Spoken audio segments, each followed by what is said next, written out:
Hi there folks, Jason here, and welcome back to my Malifaux series of videos. In this video I'm going to go over the second edition stats cards, and I'm going to show you a few examples of how they look. Everything's been a lot more streamlined since first edition, so I'm sure a lot of people will appreciate that. Anyway, without further ado, let's have a look here. First of all, at the very top left of the card, you're going to see an icon, well, a seal, that shows which faction this card belongs to, in this case the Resurrectionists. You're also going to see an image of the character in question. Up here we have the name of the model, so this is a punk zombie. Immediately below that there are certain characteristics or traits that belong to this particular minion. So there will be some that are italicized, minion and undead in this case, and if it's italicized that means that there are actually rules associated with it.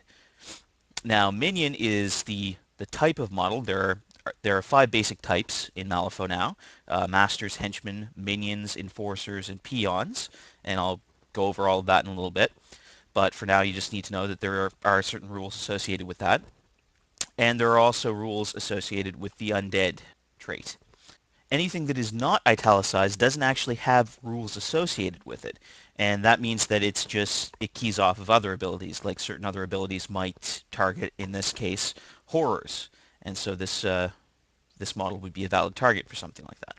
Up in the top right corner we have the cost of this model in soul stones, and we'll get into how that works and everything later on, but all you need to know right now is that this model costs 7 soul stones to actually put it in your crew. If you are actually looking at the card for a master, it's going to be a little bit different. Let's have a look here. So instead of a cost, we have a cache. And this is basically how many soulstones the master adds to your soulstone cache that can be used during an encounter after everything has been hired and all that. So masters themselves don't actually cost anything. Henchmen also look a little bit different. They actually have a cost and a cache.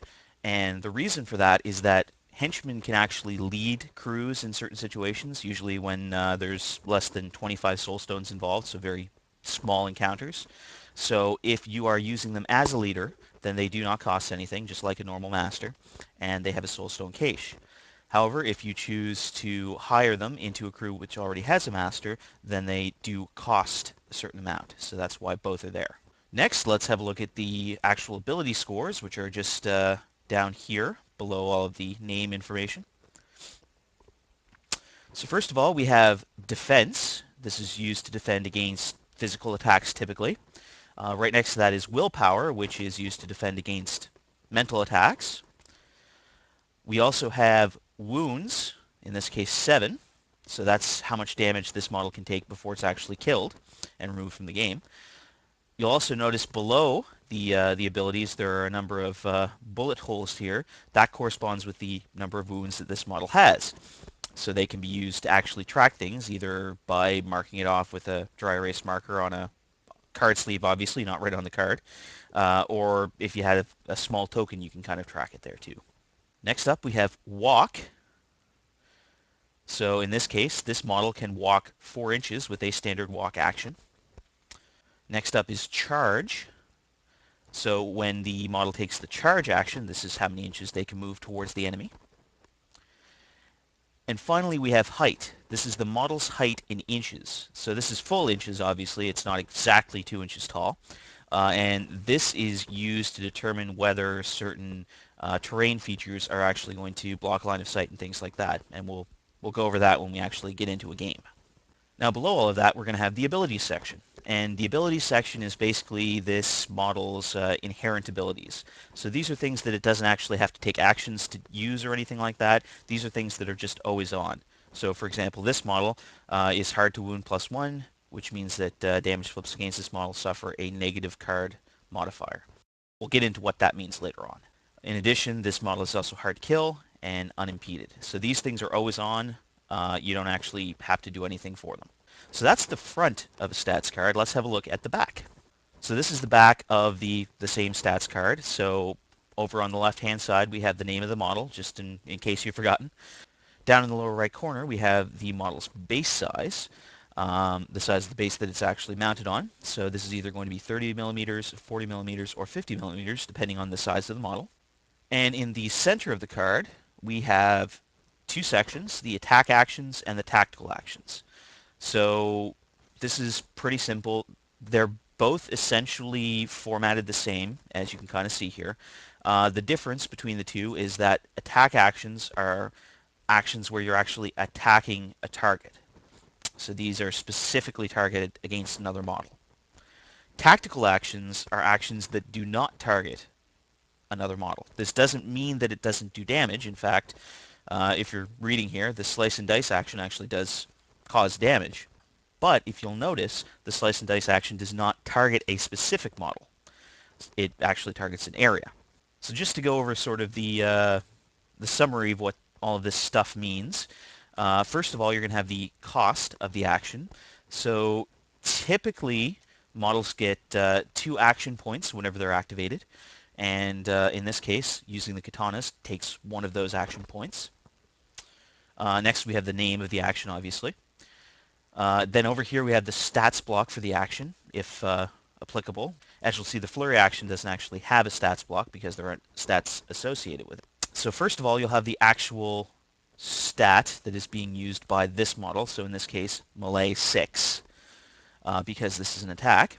RST means resist, so the opposing model is going to be resisting using its defense. And then we have range. Now in this case, the range is 2 inches.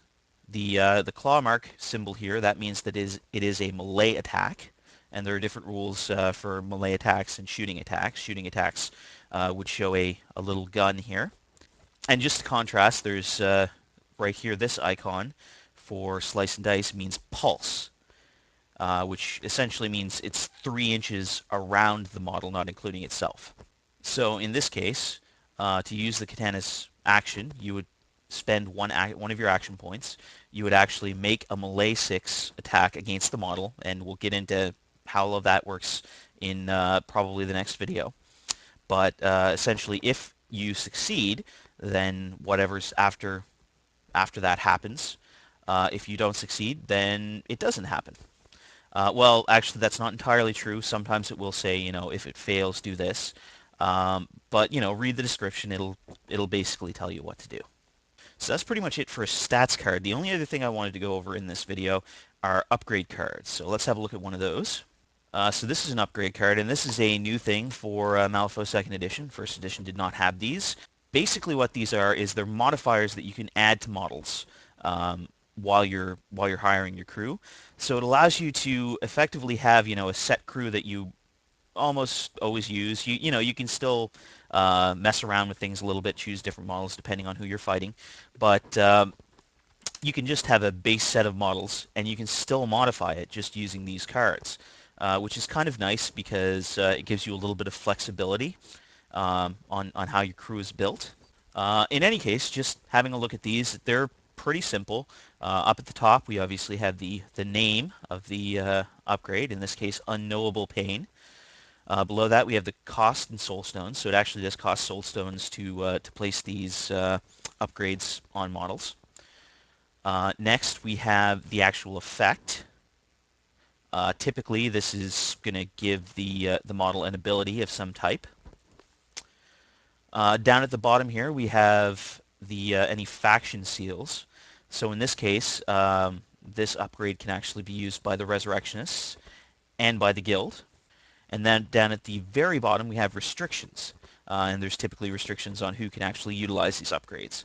So in this case, the only people who can utilize this upgrade are either McMorning or Sebastian, just those specific models. And Rare 1, we'll go into that a little bit more when we go to hiring crews, but basically what that means is you can only have 1 copy of this specific upgrade. So you can't give one to McMorning and to Sebastian. You have to pick and choose. So that's the basics of how a stats card looks in Malifaux 2nd Edition. Those of you who may have seen my my 1st edition version of this video will notice that it's more streamlined. There isn't as much stuff on the card. One of the really great things about this is their standard card size. The original ones were kind of standard card size that folded out, so you couldn't really use normal card sleeves. With these ones, you actually can, and I love that. in any case, this is what they look like. That's how they work. We'll get into the details of what all of this stuff means in a later video. For now, though, thank you for your interest in these videos. Leave any comments or suggestions you might have in the the comments section. I will definitely have a look at those. And in the meantime, have a good